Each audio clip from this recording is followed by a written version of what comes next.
ሰኝ ገና ሳትጀምሪ ሰላምታ ይጀምራል። ቅድሚያ ሰው ሰላም ነሽ፣ እንኳን ደህና መጣሽ።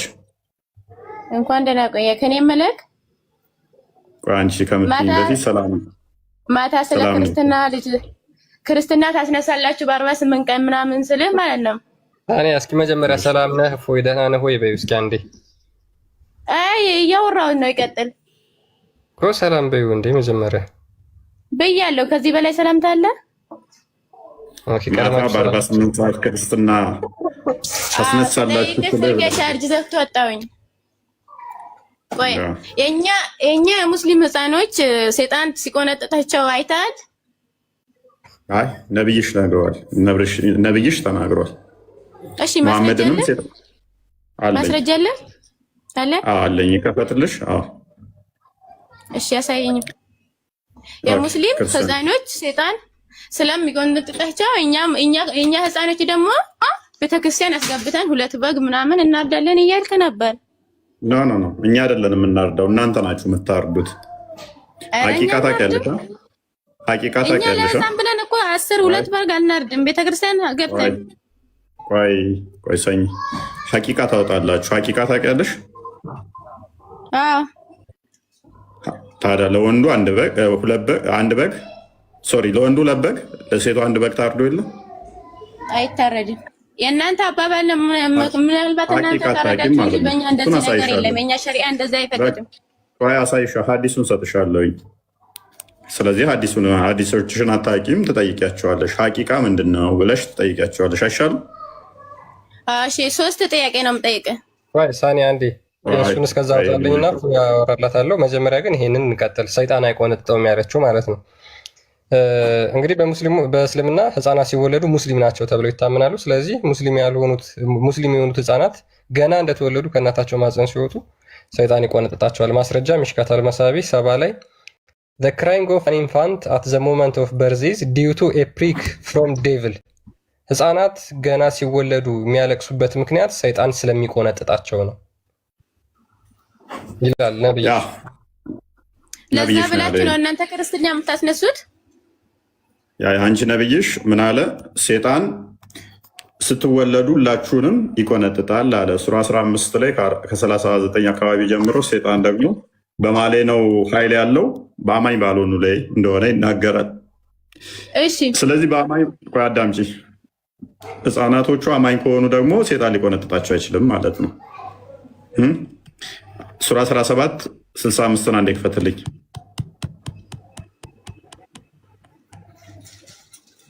እንግዲህ ህፃናት ናቸው አይደለ? እነኚህ የተቆነጠጡት አጥፍተው አይደለም እህታችን።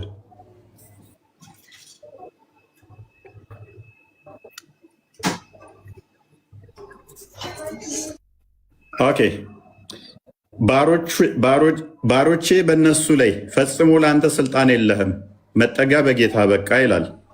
ስለዚህ አላህ ምን እያለ ነው? በባሮቼ ላይ ሰይጣን ስልጣን የለውም እያለ ነው አይደለ እህታችን? እሺ ህፃናቶቹን ደግሞ እዛ ጋ ቆንጥጦ አስለቀሳቸው አይደለ? ባሮቹ ከሆኑ ሊቆነጥጣቸው አይችልም ማለት ነው። 64 አድርገው አንዴ። ከነሱም የቻልከውን ሰው በድምፅህ አታል፣ በእነሱም ላይ በፈረሶችህ በእግረኞችህም ሆነ ለልብ በገንዘቦቻቸውም በልጆቻቸውም ተጋራቸው፣ ተስፋ ቃል ግባላቸው። ሰይጣን ማታለል እንጂ ተስፋ ቃል ኪዳን አይገባላቸውም ይላል። ስለዚህ ልጆችን የሚጋራው ሰይጣን ህፃናት የሚጋራ ከሆነ ልጆችም ደግሞ ሲወለዱ እንዲቆነጥጡ አላህ ፈቃድ ከሰጠ የእናንተ ችግር ነው ማለት ነው። እኛ ጋር የመለስኩልሽ ምንድነው? እሱ ማቴዎስ ወንጌል ምዕራፍ 18 ከቁጥር 1 ጀምሮ ህፃናት እናመጣና ክርስቶስ ምን አለ? እነኚህ መንግስተ ሰማያት ምሳሌ ናቸው፣ መንግስተ ሰማያት እንዲህ ላሉት የምትገባ ነችና። ተመሳሳይ ደግሞ ማቴዎስ ወንጌል ምዕራፍ 19 ላይ ከቁጥር 13 ይመስለኛል፣ ክርስቲያን ቼክ አድርግልኝ። ህፃናትን ወደሱ ሲያመጡ ከለከሏቸው። ሲከለክሏቸው ክርስቶስ ምን አለ? ተዉ፣ አከልክሏቸው፣ ህፃናትን ወደ እኔ አምጧቸው፣ መንግስት ሰማያት ለነሱ ትገባለች። እንደነሱ አይነቱን እስካልተመለሳችሁ እንደነሱም ካልሆናችሁ መንግስት ሰማያት አትገቡም አለና ህፃናት ንጹሐን ቅዱሳን ወደ ቤተክርስቲያን መምጣት እንዳለባቸው እጁንም ጭኖ ባርኮ ጸለየላቸው፣ ባረካቸውም ይላል። ስለዚህ ህፃናት ይባረኩ ዘንድ ወደ ቤተክርስቲያን እንወስዳቸዋለን። በዛው በቅዱሱ መንፈስ ውስጥ ያድጋሉ። የሴጣን መጫወቻ እንዲሆኑ አይፈቀድላቸውም ብዬ ነው የመለስኩልሽ። ሰው ጥቅሶቹን እዘሻቸዋል ብዬ ተስፋ አደርጋለሁኝ። ወደ ዛሬው ቶፒካችን እንመለስ። ጥያቄ በኋላ ቀበልሻለሁ። ጥያቄ በኋላ ላይ አሁን ቶፒኩን እንንካውና በኋላ ላይ ቆይ አይ ትናንትናውን አለፈ። ቢ ጥቅሶቹን ያዣቸው ቼክ አድርጊ። ቆይ አንዴ ጥያቄ ጠይቄ ልውጣልህ። ቆይ ሰኒያ ቶፒክ ስላለን ዛሬ ቶፒኩ ላይ እንትን እንላለን። ጥያቄ ትናንትና ረዥም ሰዓት ነው የመለስኩት። ሜይ ቢ አለመስማት ያንቺ ችግር ሆነ ማለት ነው። ኤኒዌይስ ወደ ቶፒኩ እንመለሳለን። በቅድሚያ የጠፋ ሰው አንድ ሰው ዛሬ አላየውም። አንድ ሰው ጂኤምዲ አንድ ሰው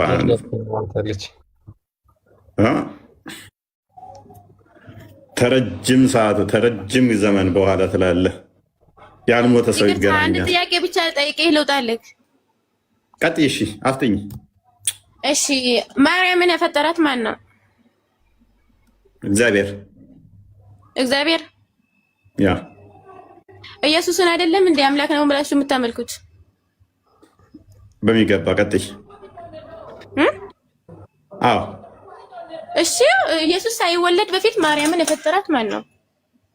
ኦኬ ኢየሱስ ራሱ ስግው ቃል ነው። ኢየሱስ ማለት ስግው ቃል፣ ስጋ የተዋሃደ ቃል እንደመሆኑ ቃል አስቀድሞ ሁሉን የፈጠረ ሁሉን ያስገኘ እንደመሆኑ። እሺ ኢየሱስ ጌታ ነው ፍጡር ነው? ቆይ አንዴ።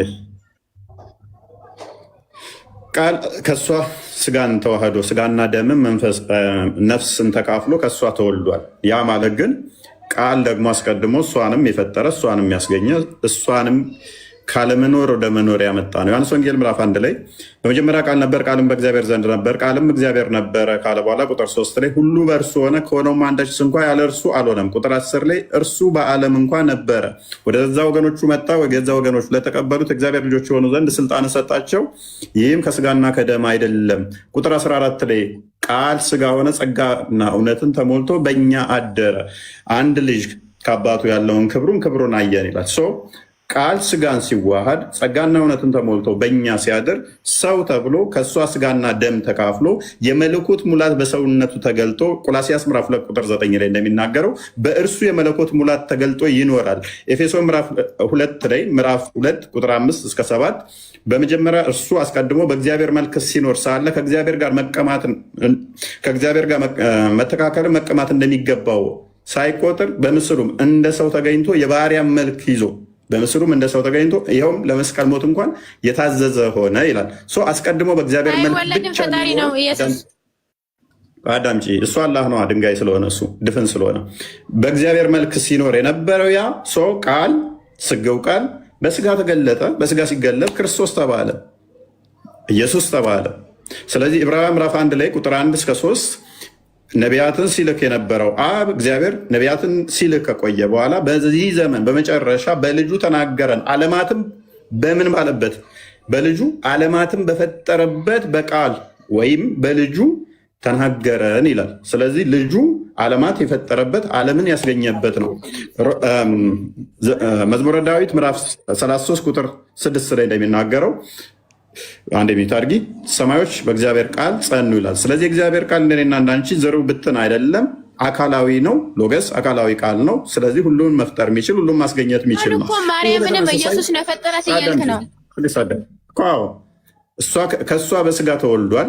አሁን አንቺ ጋር እኮ የቀላል ነው እኮ አንቺ ጋር ባመጣው እኮ ደወረስት ነው። ምክንያቱም ቁርአን ያለ ቃል ነው ብለሽ ታምኛለሽ፣ ፍጡር አይደለም ብለሽ ታምኛለሽ። ያ ፍጡር ያለው ነው ያለ ቃል ደግሞ ቁርአን ለፍዙን በድምፅ ብልልሽ አሁን የቁርአኑን ክፍል ፍጡር ነው ፍጡር አይደለም። ሐንበሊና ቂዳ የምትከታይ ከሆነ የኔን ድምፅ እየሰማሽ እንኳን ፍጡር አይደለም። የኔን ድምፅ ተዋህዶ ፊደላቱን ተዋህዶ ለፍዙ ራሱ ፍጡር አይደለም። ሐንበሊን መዛ የምትከታይ ከሆነ ማለት ነው። በቂያማ ቀን ደግሞ መዓት ሰዎች ሆኖ ይመጣል። ቁርአን ያላ ቃል ፍጡር ያልሆነው ማለት ነው። ኤኒዌይስ አላህ ከሌሊቱ 1/3 ሁሌም ሰማይ ውስጥ ይገባል።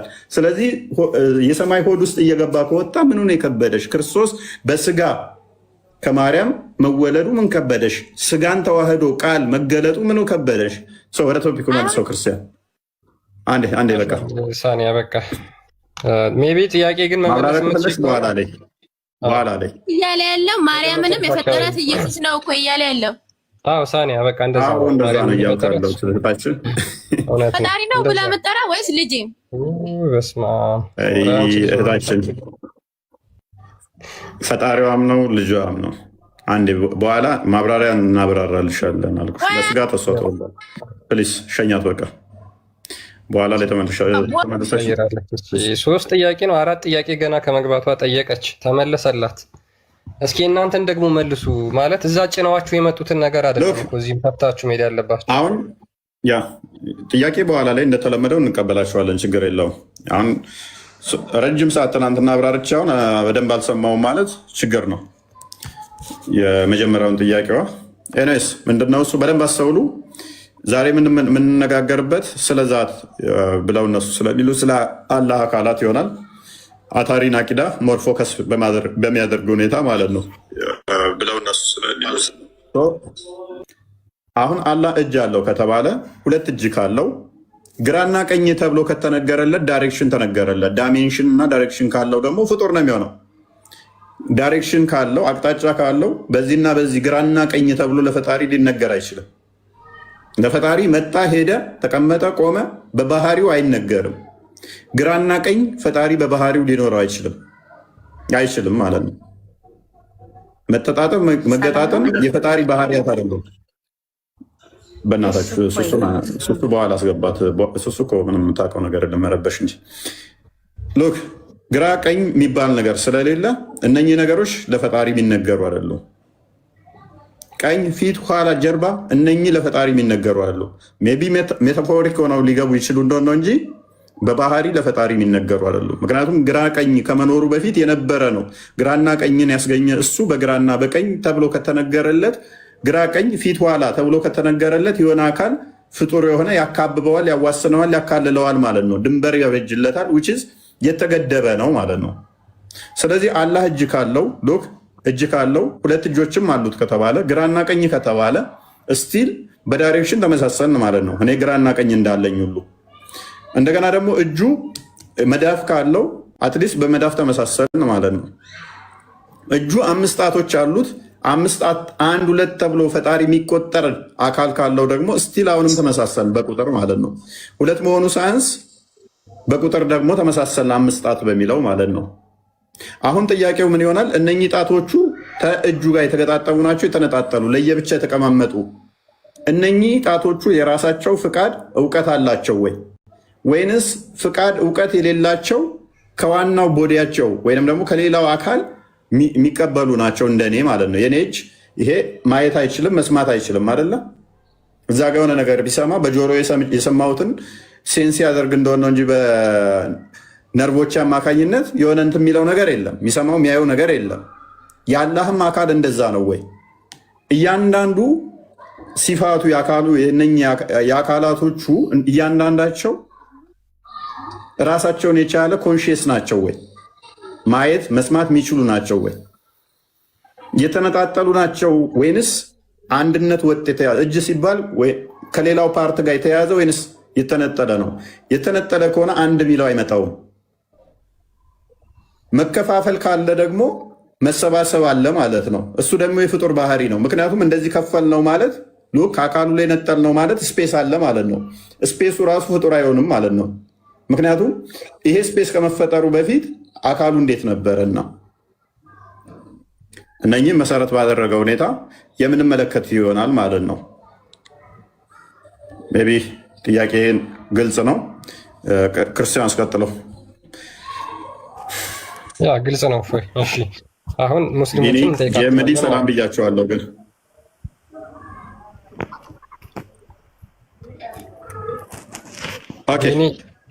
ጄምዲ ሰላም ብለናችኋል። ቤት ሰላም፣ እንዴት ናችሁ? አለን ሰላም ተላችሁ አለን። ይመስገነው። እንዴት ነው? አለን፣ እግዚአብሔር ይመስገን። ቀጥሉ። አሁን ስለዚህ ሙስሊሞች ምንድነው እስካሁን ማብራሪያውን ግልጽ አድርጎ ሰጥቷቸዋል። ለመመለስ አይከብዳችሁም ብለን ተስፋ እናደርጋለን። ማሜ አለህ? ከአንተ ልጀምር፣ ቀድመህ ስለገባህ። ማሜ ላቭ አለው። ኦኬ፣ ሻንተኛው መሐመድ ነሽ። ቀጥል አንተ። ኦኬ እሺ፣ ጥያቄውን ሰምተዋል አይደል? ግማሽ ላይ ነው የገባሁት። ኦኬ አላህ እጅ እንዳለው ታምናለህ አይደል?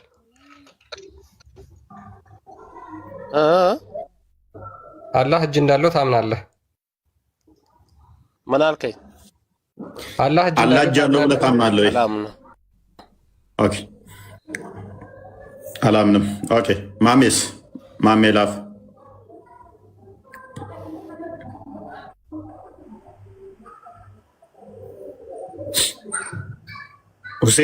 ሁሴንስ ሄሎ፣ ኔትወርክ እየያዘ ነው። ሰላም ነው? አይ ሰምቻለሁ። አለፍኩ። አንተ ነህ አሻሪዎችን ዛሬ ብዙም አለው። አልሐምዱሊላህ። መልካም። አላህ እጆች አሉት ብለህ ታምናለህ? እኔ አላህ እጆች አሉት ብለህ ታምናለህ?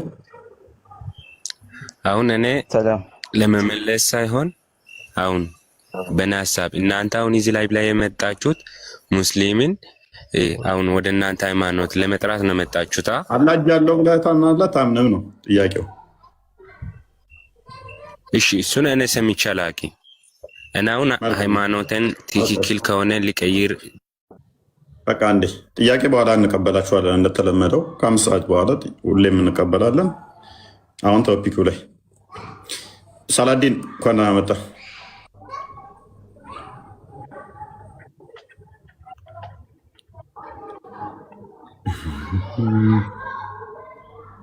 አላቅም። አንደኛው አያቅም፣ አንደኛው አላምንም ነው ያለው። ሰው እንደየአቅዳችሁ ይለያያል። አላቅም ግን መልሳት ነው። እኔ አምናለሁ። ኦኬ አላህ እጅ አለው ብለህ ታምናለህ? አምናለሁ። እሱም በሚመጥነው መልኩ። ኦኬ አሁን እጅ ማለት ምን ማለት ነው? እንዲህ ስንል በቃ ከኛ ጋር ማመሳሰል የለብንም። እሱም በሚመጥነው መልኩ ነው። መቼ አመሳሰልኩ? ነው ራስህ ነህ እያመሳሰልክ ያለው። የማንን ይመስላል ብዬ ጠይቄሃለሁ አላልክም። ስለዚህ ሳላለ አይመስልም ለምን ትለኛለህ? ማን ጠየቅኩህ? እኔ አለው ስንል ግን እሱም በሚመጥነው መልኩ ነው። እኔ ምንም ይመጥነዋል አይመጥነውም እሱን አልጠየቅኩህም። አሁን ይመጥነዋል እንደ እጅ ብዬ ጠይቄሃለሁ?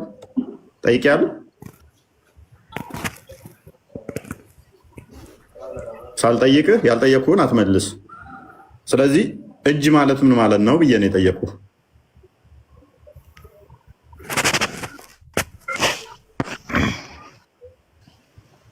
እዚህ እንግዲኛ ብዙም እናውቀው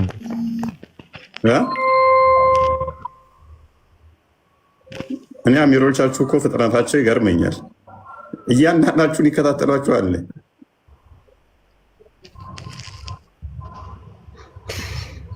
ባይዞ ሰላዲን እዚህ ጋር እኛ የምናውቀው ነገር የለም፣ እኛ እዚህ ጋር የምናውቀው ነገር የለም ብሏል። መጨረሻ ላይ ድምፁ ለስለስ አድርጎ እጅ ማለት ምን ማለት ነው ተብላችሁ ትጠየቁ። ያላህ እጅ አለው የምትሉ ከሆነ ምን ማለት እንደሆነ ሳታውቁ ነው እጅ አለው የምትሉት። ምኑን ነው? እሺ ይሁን፣ እሺ አናቅም፣ ምን ማለት እንደሆነ አናቅም። እንስማማሽ። ሳላዲን ጣቶች አሉት?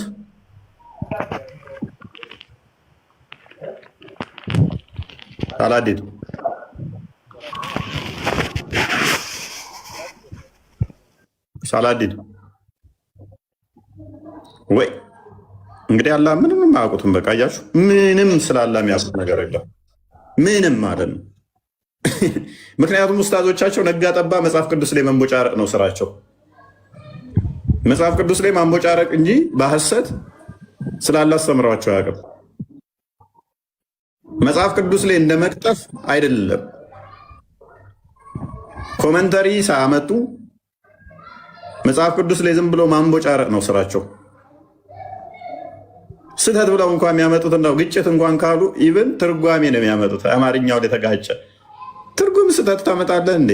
ስህተት እንኳን ግጭት እንኳን ቢመጣ ምንድን ነው ወደኋላ ተመልሰ ቅጁ ላይ ወደኋላ ወደ ግሪኩ ተመልሰ ወደ ሂብሮ ሄደህ ነው ግጭት የሚባለው። ይኸው አማርኛው ይሄ 2000 እንደዚህ ይላል፣ 1980 እንዲህ ይላል። እንደዛ እያልን እኛ እንግሊዝኛና አማርኛችሁን ግጭቶችን እናምጣላችሁ። ምንድን ነው የምትለው? እንደዛ ብንላችሁ ኖ ወደ አረብኛው እንሂድ ነው የምትሉት። ዚስማች ዳሚ ናቸው። በቃ ምን ደደብ ናቸው ኡስታዞቻችሁ። አትሊስት እናንተ ተከታዮቹ ትሻላላችሁ።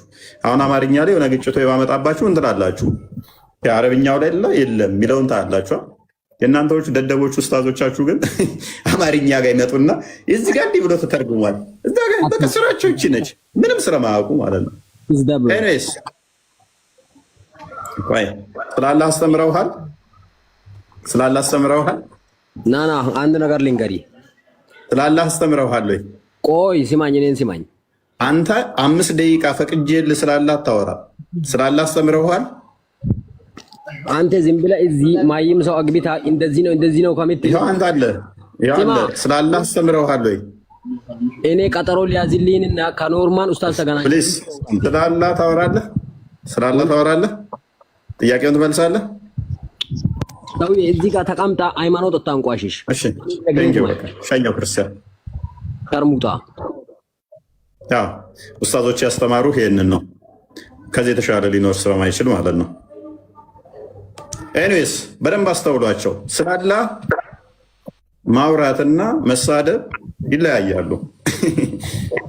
መሳደብ ሊቻል ይችላል።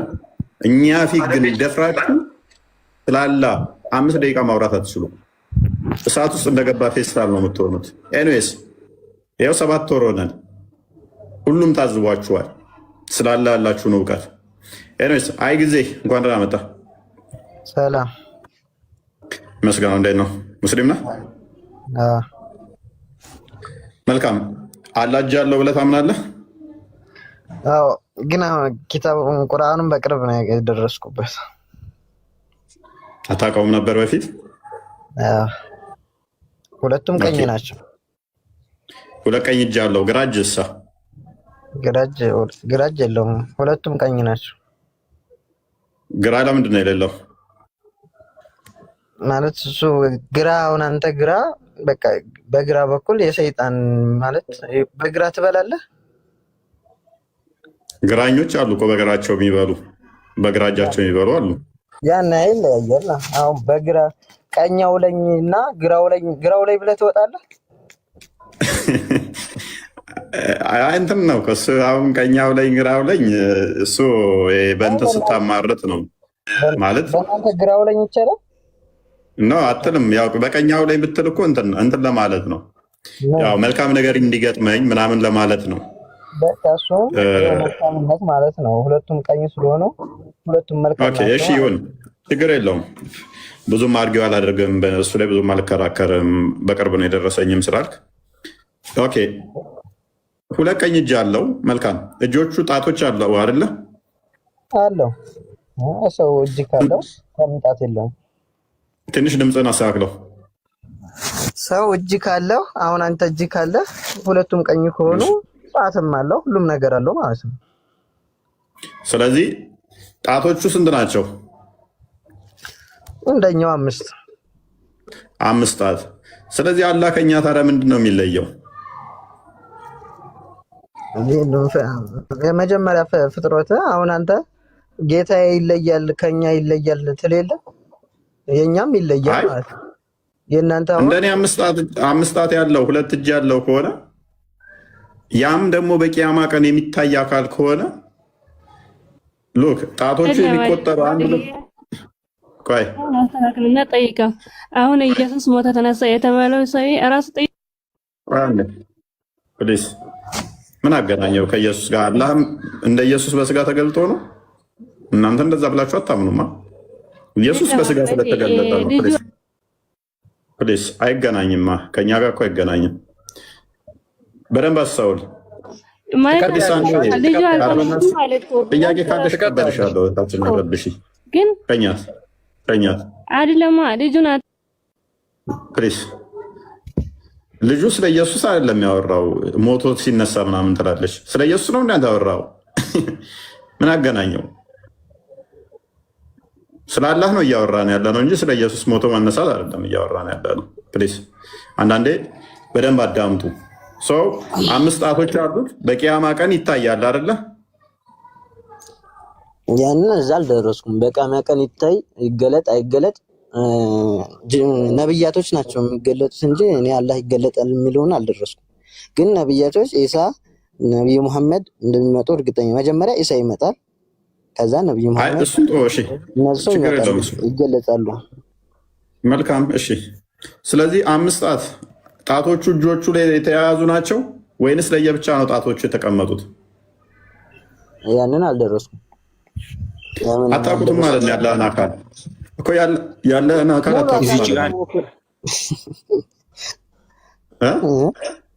ያለህን አካል አታውቁም። 5 አውቃለሁ ግን ሁሴን ትቀጥላለህ። ተራን ጠብቅ። መልስ እንደዚህ ላይ መድረሱን አላውቅም። እንደዚህ መከፋፈሉን አሁን ምን መሰለህ፣ 2 ቀኝ እጅ እንዳለው ቁርአን ላይ አግኝቻለሁ እኮ 2 ቀኝ እጅ አለው አልክ። 5 ጣቶች አሉት አልክ። ጣቶቹ እጆቹ ላይ ናቸው ወይንስ ከእጆቹ ለየብቻ? ጣቶቹ እዛ ጋር ቁጭ ያሉ 5 ከሆኑ ሎክ ቆይ አንዴ፣ የማንንም አይመስልም ብለህ የምታስብ ከሆነ ጣቶቹ እዛ ጋር ቁጭ ማለት አለባቸው። ከእጆቹ ጋር መገናኘት የለባቸው። አይ እጆቹ ላይ የተገናኙ ናቸው ካልክ የኔም እጆች ጣቶቼ ላይ የተገናኙ ናቸው። እጄ ከመዳፌ ጋር የተያያዘ ነው። ጣቴም እንደዛ። ለየብቻ ከሆኑ ከዛ እነኚህ ጣቶቹ ማየት ይችላሉ ወይ? መስማት ይችላሉ ወይ? እነኚህ ጣቶች ውስጥ መፍጠር ይችላሉ ወይ? ምንም ማድረግ ማይችሉ ከሆነ በእኔ ትእዛዝ ከዚህኛው ከዋናው ከግንዱ ጋር ካልተጣበቁ ማድረግ እንደማይችሉ የኔ ጣቶች የአላህም እንደዛ ከሆኑ የፍጡር ነው የሚሆነው ማለት ነው። የሱ አይ ይችላሉ ከተባለ ደግሞ እያንዳንዳቸው ባህሪያቸው የሚለያየ ከሆነ አላህ መዓት አካላት ያሉት ይሆናል ማለት ነው። መዓት አማልክት ይሆናሉ። ጣቶቹ ብቻ 5 አማልክት ይሆናሉ። እጆቹ 2 አማልክት ይሆናሉ። እግሮቹ ይጨመራሉ። ጆሮ እነኝ እያሉ ይቀጥላል ማለት ነው።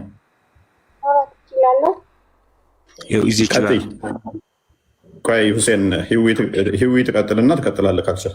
ካልቻለ አይ ቲንክ ቀደም ብላ ስለመጣኝ ነው። ወይንም ከፈቀደችልህ ትቀጥላለህ።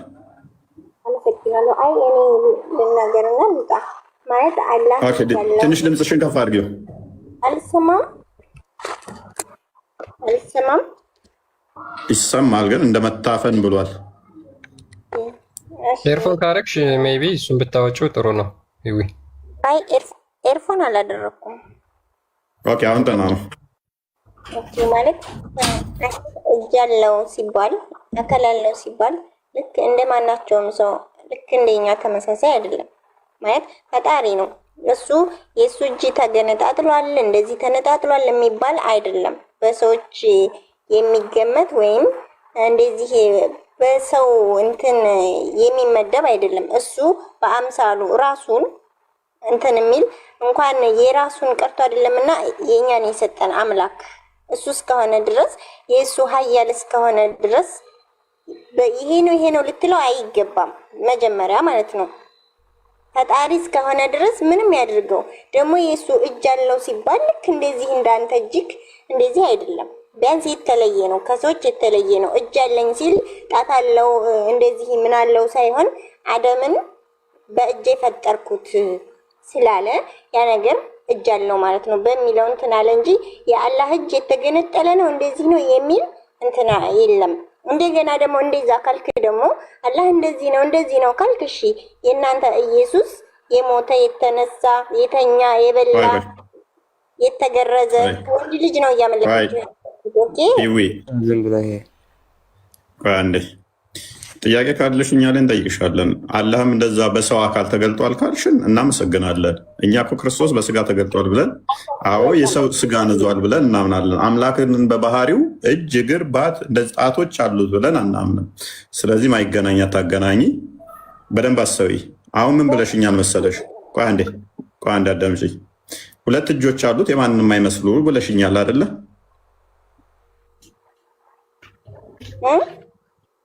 2 እጆች አሉት የማንንም አይመስሉ ብለሽኛል አይደለ? አይዋ አደምን በእጄ ፈጠርኩት ብሏል። ስለዚህ እጅ እንዳለው ጣቶች አሉት የሉትም? ጣቶች አሉት የሉትም? እንዴት ጣት ሳይኖረው እንዴት እንትን ሊለው ይችላል? አደምን በእጄ ፈጠርኩት ብሎ ተናገረ። ስለዚህ ነሰሰርሊ ጣት ይኖረዋል ማለት ነው። ማለት ጣት አለው ማለት ከአንተ ጣት ጋር ወይም ከኔ ጣት ጋር ተመሳሰለ ማለት አይደለም። መመሳሰልን ግለጭ እስኪ። ተመሳሰለ የሚባለው አንድ ነገር በምንድን ነው? አይመሳሰልም። እናንተ ልክ በደም እንደምትሉት አይደለም። የኛ አምላክ ማለት ነው። አይደለም። ቆይ አንዴ። ተመሳሰለ ማለት ለአንቺ በምን ሲገለጥ ነው ተመሳሰለ የሚባለው? እኔ እኮ እንኳን ፈጣሪን እኮ ከሰው ጋር ተመሳሰለ አላልኩም። አልተመሳሰለም። ፕሊዝ አዳምጪኝ። ቆይ አዳምጪኝ። ፕሊዝ አዳምጪኝ። ቆይ ተመሳሰለ የምትዩ ወይንም አመሳሰላችሁ የምትዩ ምን ስንል ወይንም ምን ሲደረግ ነው ተመሳሰለ አንድ ነገር የሚባለው? ኦኬ፣ አንድ ነገር ተመሳሰለ የሚባለው አሁን ለምሳሌ ኢየሱስ ልክ እንደኛ ተወልዷል በአካል እሱ በስጋ ፕሊስ ሂዊ እሱ በስጋ ተገልጧል። ወንድሞቹ መሰለ እኛን መሰለ ተብሎ ተነግሮለታል። የአንቺ መልሺ በስጋ መገለጥና አምላክ በባህሪው ይለያያል። ሁለቱን አታገናኝ። ለምሳሌ ያላህ ቁርአን ቃሉ ነው ብለሽ ታምኛለሽ፣ ወረቀት ላይ ተጽፏል። እኔ እንደምጽፈው ቁርአኑም ያላህ ቃል ተጽፏል። ያላህ ቃል ተጽፏል። እኔም ወረቀት ላይ የሆነ ነገር ጽፋለሁ። ጽሁፉ ስለተመሳሰለ እንደዛ እኔም ስለምጽፍ ቃሉና ቁርአኑ አንድ ነው ማለት አይደለም። ያላህ ቃል እንደዛ ይመሳሰላል ከሆነ ጋር ማለት አይደለም። ያላህ ቃል በቁርአን ስለተገለጠ ነው በጽሁፍ።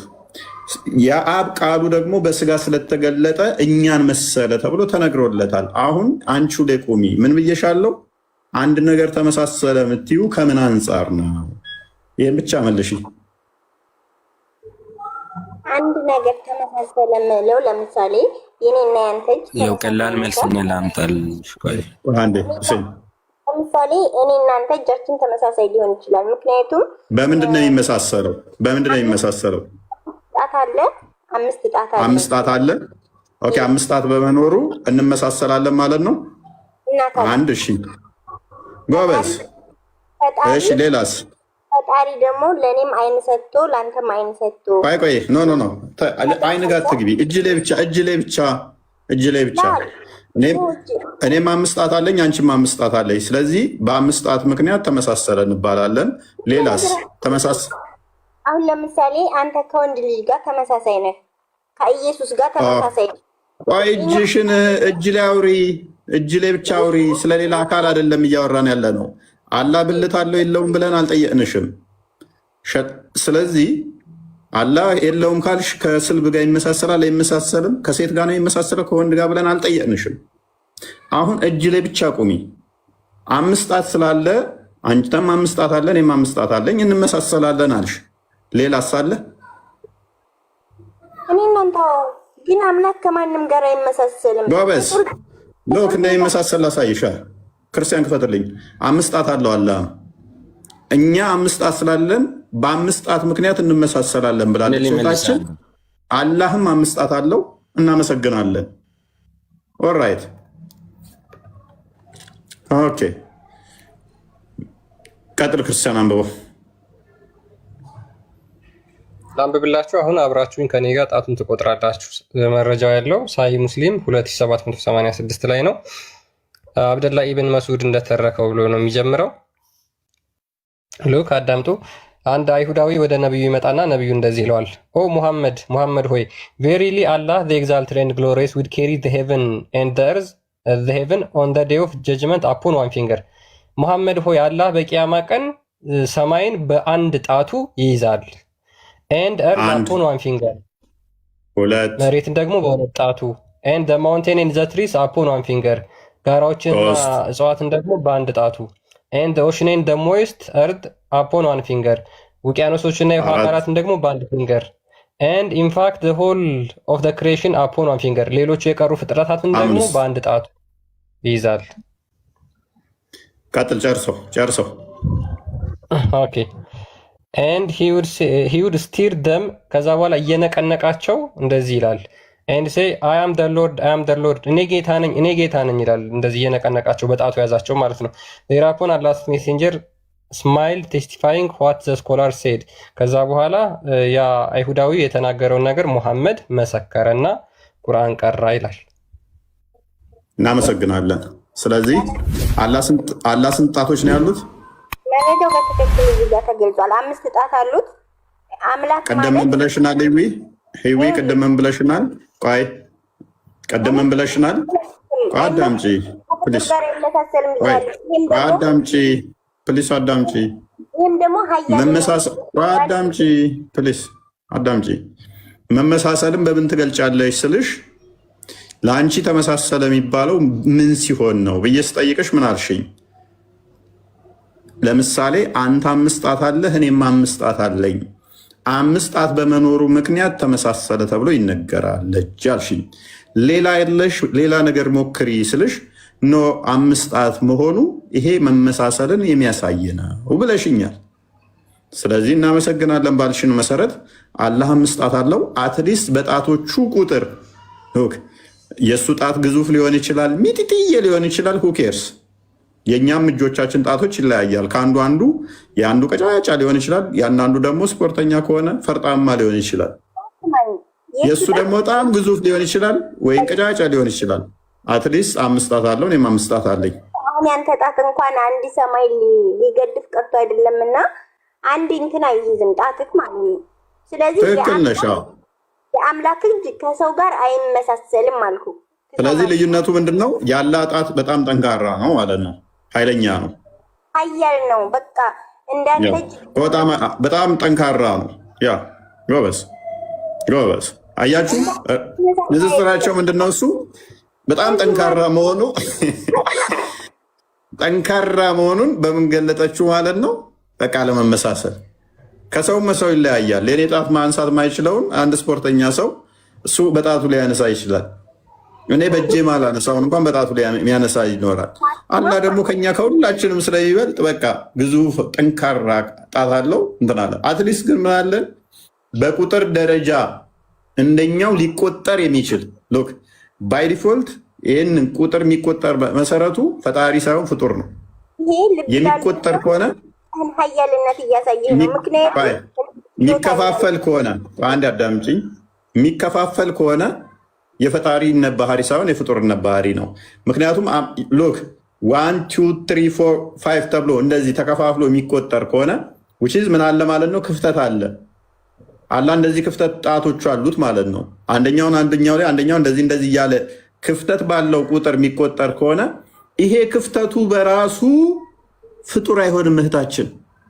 ይሄ ክፍተቱ በራሱ ፈጣሪ ነው የሚሆነው። ምክንያቱም ይሄ ክፍተቱ ፍጡር ነው ፈጣሪ ነው የሚሆነው። እሺ ስማኝ አንድ ጊዜ ሰማሁ አንተን። አይዋ ፍጡር ነው ፈጣሪ ነው የክፍተቱ። ቀጥይሽ። እኔ አሁን እያልኩ ያለሁት ገብቶሃል?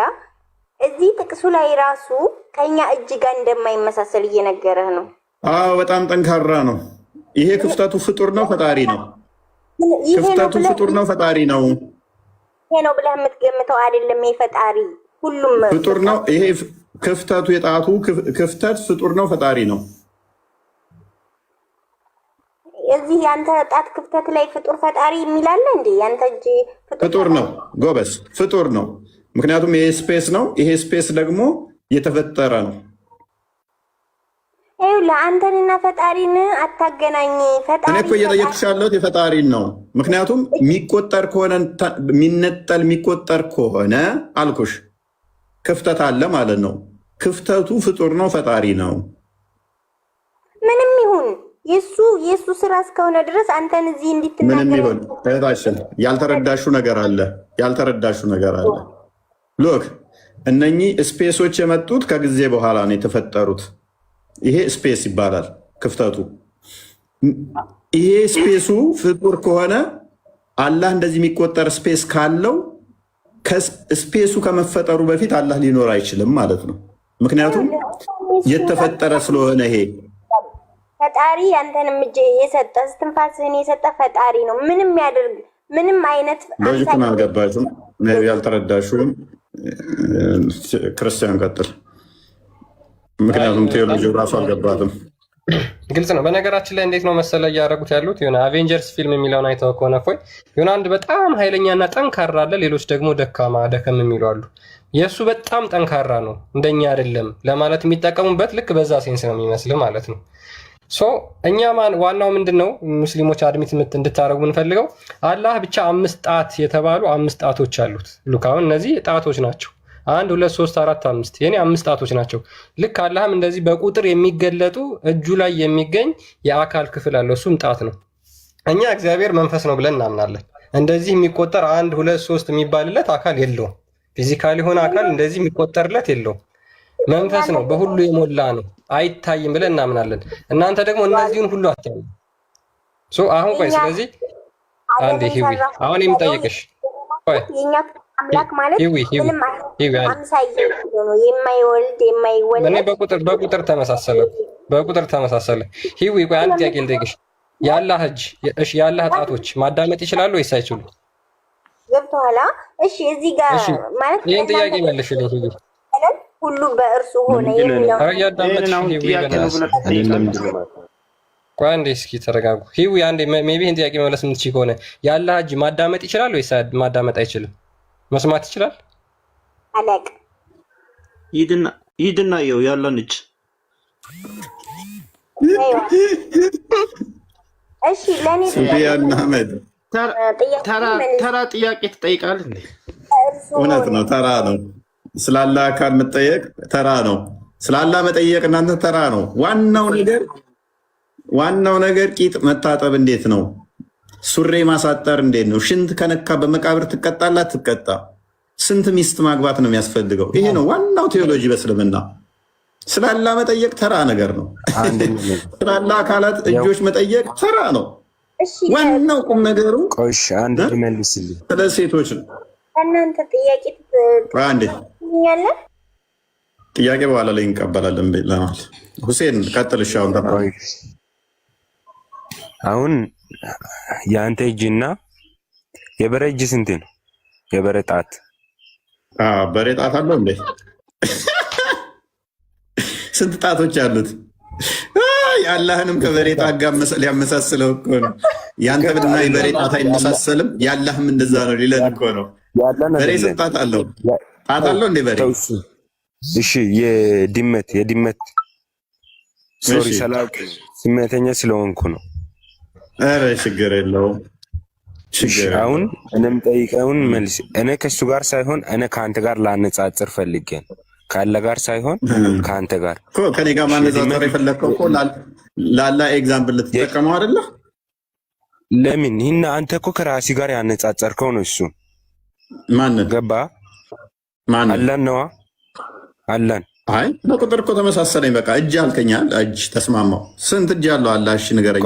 5 ጣት አለው። ስንት እጅ አለው?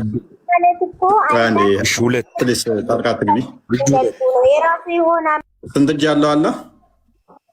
2። ጎበዝ። እኔም 2 እጅ አለኝ። በቁጥር እንመሳሰላለን አንመሳሰልም? እሺ አንድ ጥያቄ ሊጠይቅ። በቁጥር እኩል ነን አይደለንም? እሺ ናችሁ ሊበል። ስለዚህ አላህ ምንም ማምሳያ የለውም የሚለው አንድ ውድቅ ይሆናል። ምክንያቱም አትሊስት እሱም 2 እጅ አለው እኔም 2 እጅ አለኝ። እጅ ባይ ኮንሰፕት ደግሞ ምን እንደሆነ እንረዳለን። እሺ እንቀጥል። እጁ መዳፍ አለው የለውም? እጁ መዳፍ አለው የለውም? ጎበዝ። መዳፍ አለው እኔም መዳፍ አለኝ። ኦኬ። እጁ ጣቶች አሉት የሉትም? አሉት። ስንት ጣቶች አሉት? 5። በእጅ እኩል ነን፣ በመዳፍ ተመሳሳይ ነን። እኔም መዳፍ አለኝ እሱም አለው።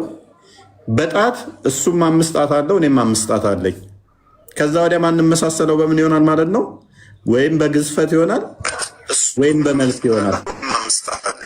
እሺ በግዝፈትና በመልክ ነው ማንመሳሰለው ማለት ነው ከሱ ጋር እና በቁጥር እኮ አንተ ተመሳሰልን አልተመሳሰልን ያለው።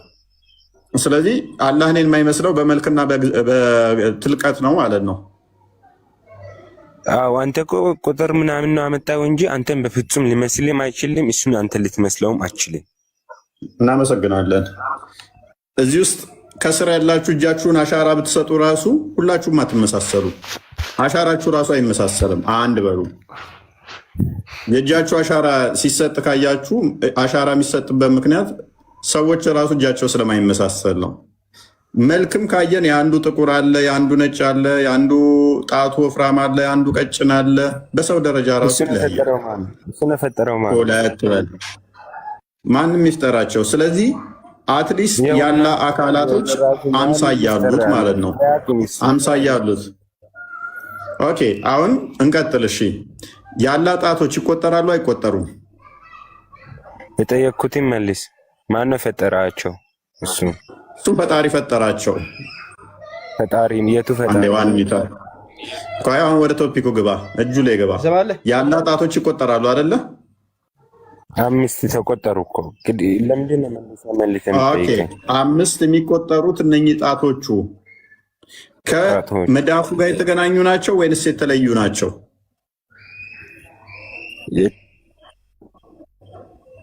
መዳፉ ላይ ነው የተገናኙት ወይንስ ከመዳፉ ውጭ ነው ያሉት ጣቶቹ? እሱን አልገለጸልንም። እሱን ሙሉ መግለጽ አይጠበቅበትም። ለምን? ስለዚህ ጣቶቹ ከእጁ ለብቻ ሊቀመጡ ይችላሉ። እሱን አላውቅም። እሱን የማቅ የለም። እሱን እሱ ብቻ ነው የማውቀው። ስለዚህ ምንም አታውቅም ማለት ነው። ስላላህ የምታመልከው አካል ምን አለው? ስንት አካል አለው? አታውቀውም ማለት ነው። እሱ እኮ በቂ ነው። ቁርአኑ በቂ አይደለም። የወረደው ጣቶቹን እየለየኩ ነው። ለእኛ የላከን መልእክተኞች በቂ ነው እኮ። የላከልህ መልእክተኛ ከነገረ ጣቶቹ የቱ ጋር እንዳሉ አታውቅም ማለት ነው። እዛ ጋር ፕሊስ ሱፊያን ከኛው ይሁን እዛ ላይ ቁጭ ይበሉ፣ እዚህ ቁጭ ይበሉ። እሱ ብቻ ያውቃል። እሱ ለእኛ አልነገረንም። እሱ በቃ ጣት መሆናቸውን በማወቅ ታዲያ ጣት መሆናቸውን ልከዋል። ግልጽ አርግቶ አሳይቶኛል። 5 ጣት መሆኑን በቁርአን ነገረን። ስለዚህ እዛ ጋር ለብቻ ውጭ ያሉ ከሆኑ ስቆጥራቸው እጁ እዚህ ጋር ከሆነ ጣቶቹ እዛ ጋር ከሆኑ እነኛም 1 2 5 6 7 ብለህ ለምን ሳቀጥል ጣት መሆናቸውን በምን አወቅ ታውቃቸዋለህ? ወለ እሱ ስላለ ብቻ ነቃዎ። እንደዛ ከሆነ አላህ ብዙ አካላት ብዙ ልክ እንደ አመት ባለ ሲታረድ እንደ ቅርጫ ስጋ ዛም እንደተበታተነ ነው ማለት ነው አካሉ። እንደዛ ከሆነ ሲማኝ ወደ ማይሆን ቦታ እንዳትሄድ። አይ ነው አልሄድኩም። አሁን ምክንያቱም እኔ አላውቅም። እሱ አልነገረኝም። የእሱ አካል ሌላ ቦታ ይሁን ከእጁ ጋር የተገናኘ ይሁን እሱን አልገለጸልንም ወይ አላብራራንም። ለምን? ስለዚህ አምላክን አታውቅም ማለት ነው። አምላክን አታውቅም ማለት ነው። ይኸው ነገርኩህ እኮ ለማወቅ ስሙ በቂ ነው። እሱን ለማወቅ የላኩት መልእክተኛም ለማወቅ በቂ ነው። እሱ ምን አለ በቁርአኑ? እሱ ተረት ተረት እኮ ነው። ተረት ተረት ነው እየነገርከኝ ያለው። ምክንያቱም እጁ ነው የላከው፣ ጣቱ ነው የላከው። አዳምጥ። እጁ ነው የላከው፣ ጣቱ ነው የላከው፣ ፊቱ ነው የላከው፣ ባቱ ነው የላከው፣ እግሩ ነው የላከው። አታውቅም? ታውቃለህ? ስማኝ፣ ድሮ ታውቃለህ? ምኑ ነው የላከው? እሺ ምኑ ነው የላከው? ልንገርህ። ምኑ ነው የላከው? እጁ ነው ወይንስ ጣቱ ነው ወይንስ እግሩ ነው? ከነኛ ውስጥ ኮንሽሱ የሚያውቀው የላከው የትኛው ነው? እሺ ስትል አልገባኝም። እጁ መላክ ይችላል? ያወራል። እጁ ያወራል። እሺ ማየት ይችላል? እጁ አይደለም። ምኑ ነው የሚያወራው? ገባ? እሱ ያወራል ተብሎ በቁርአን ተገልጾለታል። ምኑ ነው የሚያወራው? እሱን አላውቅም። ይኸውና አሁን አሁን ትእዛዝ የሚልከው ነቢያቶችም ለራሱ አይደለም ሰው ልጅ ነቢያቶችም እሱን ላዩት አልቻሉም። እሱንም የሱን እኔ ጥያቄ አይደለም። እሱ እጁ ማየት ይችላል ወይ? ነገርኩህ እኮ። ለምንድን ነው የማያሰማው? ስንት ልንገርህ? ምን ነገርከኝ? የነገርኩህ ያለው እሱ ያብራራው ብቻ ያውና ቅድም እንዳነበበውና ስለዚህ አላቅም በላ በቃ አላቅም በላ ለፋ ይሻላቅም ብዬ ልለፍ። አሁንም እኮ ምንም አዲስ የተናገረው ነገር የለም። አንተ የተናገርካቸውን ነው። በቃ ችግር የለውም። በቁጥርም ቢመሳሰል 5 አለው እጅ አለው። ሌላ ሲጠየቅ አላቅም አለ። እኛ የተናገርነውንማ እኮ ደግመህ መናገር ምንም ጥቅም የለውም። እኛ ጥያቄ የሚያስነሱትን ነው መመለስ ያለበት። ስለ እኮ ብቻ በቂ ነው። አሁን ያለ እጅ ተማለው ሲልህ ምን አላቅም ነው ያልከው አይደል? ስለዚህ እኛ 5 ጣት እንዳለው አምጥተን ስናሳይ ነው እሱን አምነህ የተቀበልከው። እኛ ደግሞ ተንተርሰን ነው ጥያቄ ምን ጠይቀው ማለት ነው። አሚኛ ተቀበልኩ። ቁርአን እስከሆነ ድረስ እሱ እስከላከን ድረስ በቃ እኮ ተቀበል። ግን እኛ የምንጠይቅን ጥያቄ ደግሞ መመለስ አለብህ ነው። አላቅም የምትል ከሆነ ደግሞ ማይክን ኦፍ አድርገህ ታዳምጣለህ።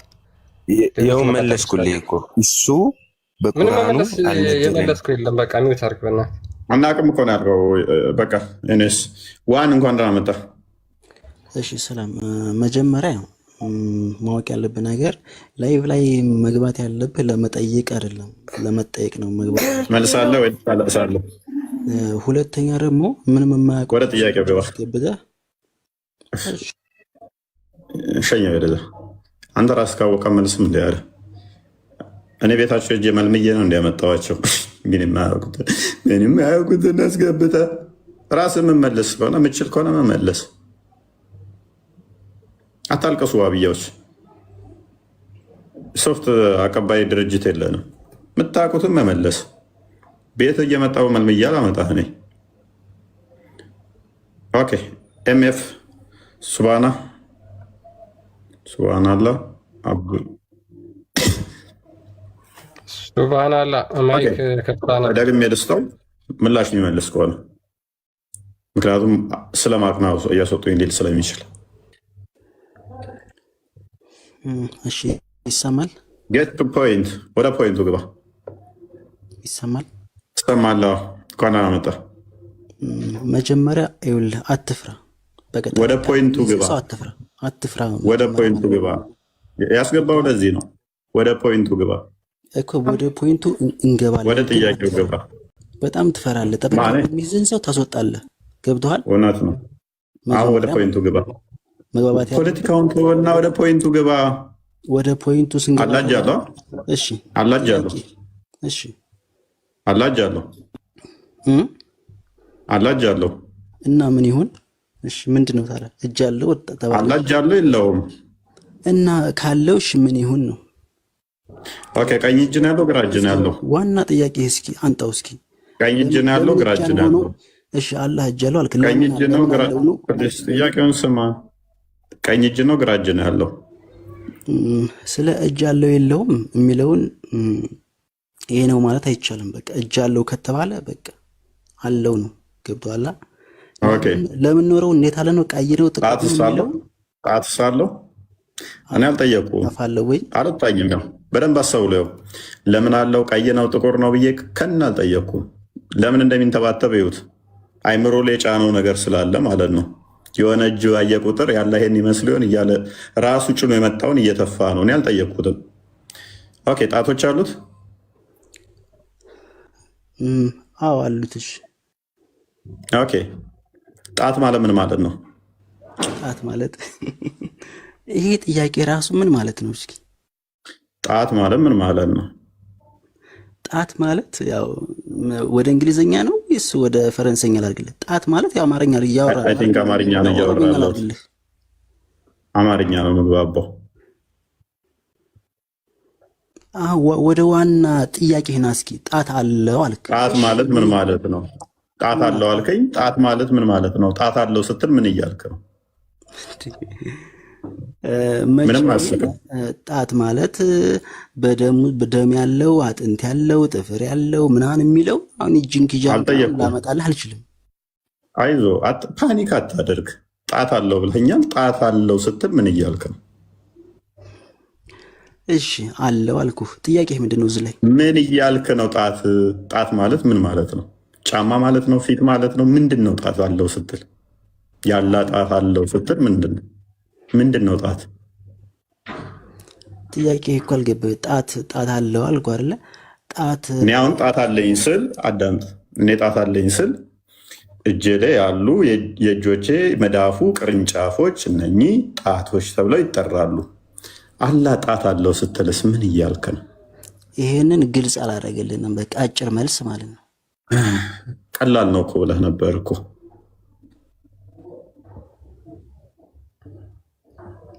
አጭር መልስ እኮ መለስኩልህ። አታውቅም ማለት ነው። እስኪ አንድ ጥያቄ እዚህ ላይ ምንድን ነው? ጥያቄ እዚህ ላይ አታውቅም ማለት ነው። እየደበረው ነው። በነገራችን ላይ እየደበረው ነው የሚመልሰው። ከመጀመሪያው ጀምሮ እጅ እግር ምናምን አይነት ነገር ነው መልሱና። እሺ አላህ ጣቱን ለምንድን ነው የሚጠቀምበት? አሁን ይሄ በጣም ፕሮሰሱ አሁን ቢያንስ ነገ ድረስ አያልቅም በዚህ ጥያቄ ማለት ነው። ገብተዋላ? ችግር እሺ አንድ ጣቱን ለምሳሌ አሁን ጣቱን ለምንድን ነው የሚጠቀምበት? እሺ አንድ ጣቱን ለምንድን ነው የሚጠቀምበት? አምስቱንም አዘርዝርልኝ ሰዓት ስለሚሄድ አንድ ጣቱ እንደዚህ ነው፣ ሁለተኛ ጣቱ እንደዚህ ነው ከምትል ሰዓት ስለሚሄድብህ፣ እሺ አንዷን ጣቱን ለምንድን ነው የሚጠቀምባት? ይህን ስለ ጣቶቹ ጥቅም ምን ይሰራባቸዋል? እሱ ነው የሚያውቀው፣ እኛ አይደለንም። እናም ደግሞ አይ ይሄን ይጠቀምበታል ይሄን ይጠቀምበታል የምትለው ነገር ካለ ደግሞ ይኸው ከቁርአን አንጣና እስኪ እንየው። ሁለተኛ ደግሞ ጥያቄ ህዝብ ላይ ምንድነው ዋናው ፖይንት? አክቹአሊ ስለ ጣቱ እኮ ሳታውቅ ምንም አናውቅም አልክ እኮ። ጣት አለው ከማለት ከመፈክር ውጭ ምን እንደሆነ ራሱ ስለ ጣት ስለማታውቅ ጣቱ ራሱን የቻለ ኢንቲቲ ሊሆን ይችላል፣ ራሱን የቻለ ፐርሰንም ሊሆን ይችላል። ምክንያቱም አላውቅም ብለሃል። አላውቅም ብለህ ከተነሳ አልገለጠልንም ካልክ ራሱን የቻለ ፐርሰን ከሆነ 5 ጣቶች አሉ። እነኛ 5 ፐርሰን ከሆኑ አላህ ከሱ ጋር ስንት ይሆናሉ ማለት ነው? 6 አካሎች ይሆናሉ ማለት ነው። እጆቹም ደግሞ ራሳቸውን የቻሉ ኮንሽስ ከሆኑና ሰልፍ ኤግዚስት ራሳቸውን ችላ ኤግዚስት የሚያደርጉ ከሆነ እነሱ ሲደመሩ ደግሞ 7 ይሆናል ማለት ነው። መከፋፈል መነጣጠል ካለ ደግሞ እሱ የፍጡር ባህሪ እንጂ የፈጣሪ ባህሪ አይሆንም። ምክንያቱም መከፈልና መነጠል መዘርጋትና መታጠፍ ካለ የፍጡር ባህሪ ነው። ምክንያቱም አንድ ነገር ለመታጠፍ ስፔስ ያስፈልገዋል፣ ቦታ ያስፈልገዋል። ፈጣሪ ደግሞ ከስፔስና ፕሌስ ውጭ ወይም ደግሞ አስቀድሞ የነበረ ከሆነ ስፔስ አይፈልግም፣ ቦታ አይፈልግም። እንደዚህ የሚታጠፍ የሚገነጠል ከሆነ ደግሞ ቦታ አስፈለገው ማለት ነው። እጆቹ የሚቆጠሩ ከሆኑ ስፔሶች አላቸው ማለት ነው። ቁጥር በእኛ ቁጥር የሚቆጠር ከሆነ 1 2 3 ተብሎ የሚቆጠር ከሆነ ስፔስ እና ፕሌሶች አስፈለጉት ማለት ነው። የሚተጣጠፍ የሚገነጣጠል ሆነ ማለት ነው። እሱ ደግሞ የፍጡር ባህሪ ነው። ስለዚህ እነኚህ ከመፈጠራቸው በፊት ስፔሱ ማለት ነው አላህ የለም ማለት ነው። ከተፈጠረ በኋላ ነው የመጣው አላህ። አሁን አንተ በጣም ትልቁ ችግር ማለት ነው አንደኛ ሃይማኖትህን ማሳወቅ ነበረ። ገብቶሃል? እስኪ ሃይማኖቴ ላይ ያላችሁ ጥያቄ ምንድን ነው ግር ያላችሁ ምናምን የሚለውን ሀሳብ አቅርበ ያን የምትጠይቀውን ጥያቄ በአግባቡ እየመለስክ ነበር እስልምናን ወደዛ መሳብ የምችለው ማለት ነው። ምክንያቱም ብዙ ክርስቲያኖች ወደ እስልምና የሚመጡት ፓኒክ ታደርጋለህ እና ደስ ሊልህ ነው የሚገባው። ኡስታዞች ድራማ ከሚሰሩ ብዙ ክርስቲያኖች ከመጡልማ ደስ ነው የሚገባው። የዋሃብያን ፖለቲካ ነው የሚስጠፋኝ። አሁን በደንብ አድርጌ ገርፌሃለሁ ማለት ነው። ገባህ? ሲገባ ሽፍት ማድረጊያ ስለ ሃይማኖቱ መስበክ ነበረብህ። ብዙ ሰው